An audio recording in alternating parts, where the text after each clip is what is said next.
हरियाणा में सरकारी खरीद और निर्माण कार्यों से जुड़े अहम फैसलों को लेकर हाई पावर परचेज कमेटी की महत्वपूर्ण बैठक हुई और इस बैठक की अध्यक्षता मुख्यमंत्री नायब सिंह सैनी ने की।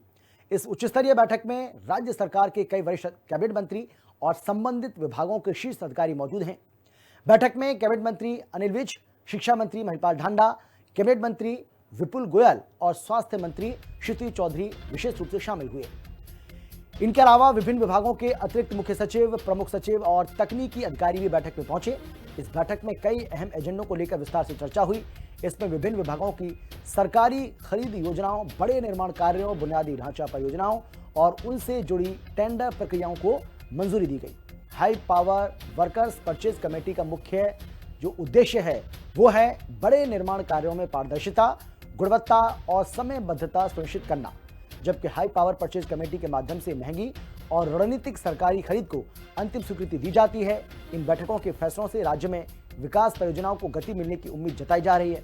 मुख्यमंत्री नायब सिंह सैनी ने अधिकारियों को निर्देश दिए हैं कि सभी प्रस्ताव नियमों के अनुरूप हों और जनहित को सर्वोपरि रखते हुए निर्णय लिए जाए। सरकार का फोकस ये सुनिश्चित करने पर है कि सरकारी धन का सही उपयोग हो, योजनाओं का लाभ सीधे जनता तक पहुंचे। बैठक में कई महत्वपूर्ण परियोजनाओं और खरीद प्रस्तावों को लेकर हरी झंडी दिखाई गई, जिससे हरियाणा में विकास कार्यों को नई रफ्तार मिलने वाली है।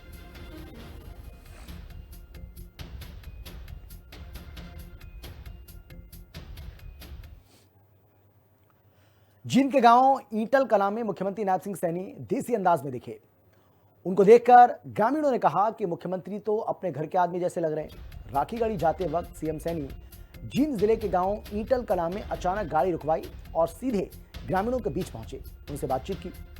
बिना किसी तामझाम के मुख्यमंत्री अपने लोगों के बीच में पहुंचे और लोग जो है वो उन्हें अपने बीच पाकर काफी खुश दिखाई दिए। उनकी खुशी का ठिकाना नहीं रहा।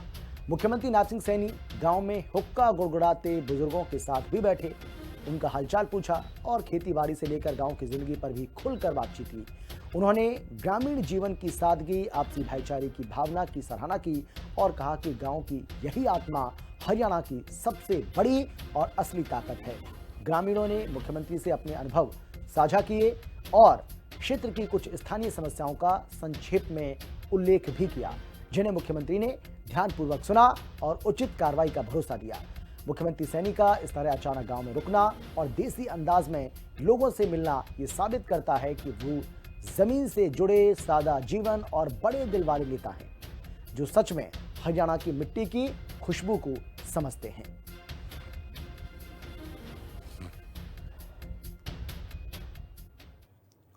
मुख्यमंत्री नायब सिंह सैनी सरकार जो है वो दिव्यांगों के लिए कई महत्वपूर्ण कार्यक्रम चलाती है, जिससे वो सिर ऊंचा कर जीवन जी सके, उन्हें किसी पर आश्रित ना होना पड़े।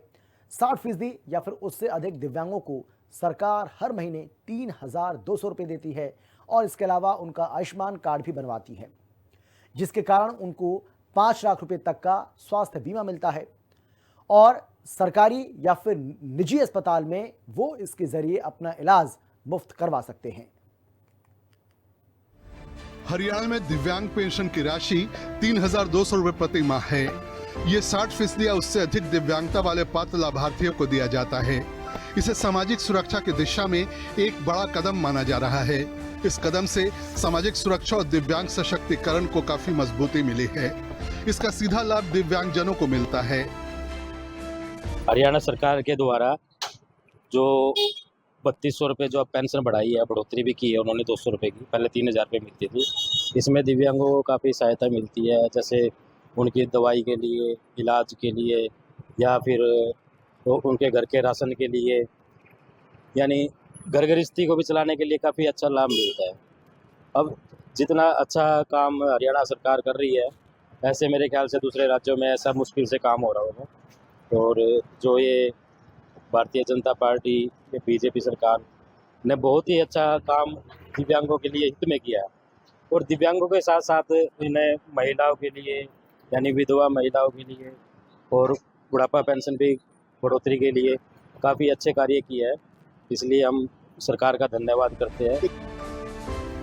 हाल ही में हरियाणा दिव्यांग पेंशन नियम 2016 में संशोधन को मंजूरी देते हुए 10 अतिरिक्त दिव्यांग श्रेणियों को पेंशन योजना के दायरे में लाया गया। केंद्र सरकार ने दिव्यांग जन अधिकार अधिनियम 2016 के तहत कुल 21 प्रकार की दिव्यांगताओं को मान्यता दी है, जबकि हरियाणा सरकार केवल 11 श्रेणियों को ही पेंशन लाभ दे रही थी। संशोधन के बाद बाकी बचे 10 श्रेणियों को भी शामिल कर लिया गया है। इससे लगभग 32,000 अतिरिक्त दिव्यांगजन पेंशन लाभ से जुड़ गए।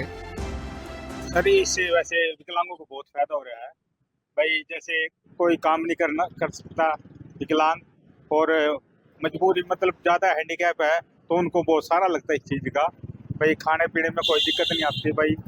और वैसे सरकार ने भाई जो बीमार हो जाते हैं उनके लिए आयुष्मान कार्ड बनाया हुआ है, उसका भी लगभग सबको फायदा हो रहा है। और हम तो यही चाहेंगे सरकार से भाई, अच्छा काम करिए वैसे सरकार। और हैंडीकैप के अभी 200 रुपये बढ़ाए हैं, चलो अच्छी बात है, 200 रुपये बढ़ाए हैं। सर वैसे बहुत सारा लग जाता है भाई, कई बार ऐसा काम धंधा नहीं होता, जैसे अभी को बहुत काम कम चल रहे हैं, तो उसका हमारे को बहुत फायदा हो रहा है। दिव्यांग पेंशन के लिए पात्रता की बात करें तो लाभार्थी का हरियाणा का मूल निवासी होना और 3 साल से राज्य में रहना अनिवार्य है। इसके साथ ही आयु 18 साल या उससे अधिक होनी चाहिए और न्यूनतम 60% दिव्यांगता प्रमाणित होना चाहिए। सभी स्रोतों से आय राज्य की न्यूनतम मजदूरी से कम होनी चाहिए।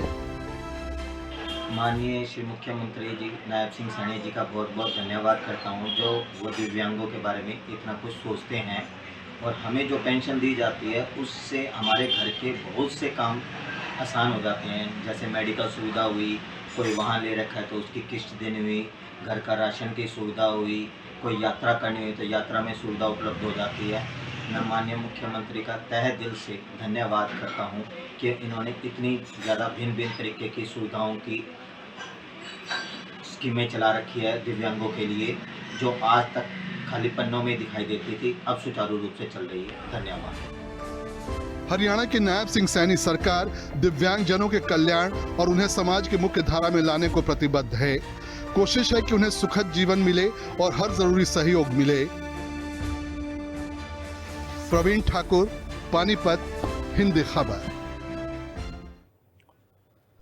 और फिलहाल इतना ही। एक छोटे से ब्रेक के बाद फौरन लौट रहे हैं। आप देखते रहिए हिंदी खबर, क्योंकि हिंदी खबर पर खबरों का सिलसिला लगातार जारी है। जल्द लौट रहे हैं।